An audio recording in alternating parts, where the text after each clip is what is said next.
In a crowded coastal city, a relentless heat wave pushes concrete into the shade as residents trade fans for cool roofs.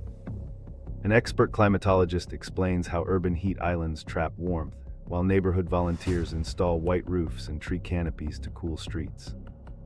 A family shares how adaptive shading, hydration kiosks, and backyard microclimates kept children safe during power outages.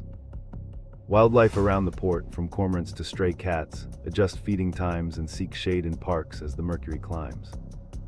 The tale closes with practical tips viewers can apply. Stay hydrated, wear cool clothing, seek shade, check on neighbors, and plan heatwave drills.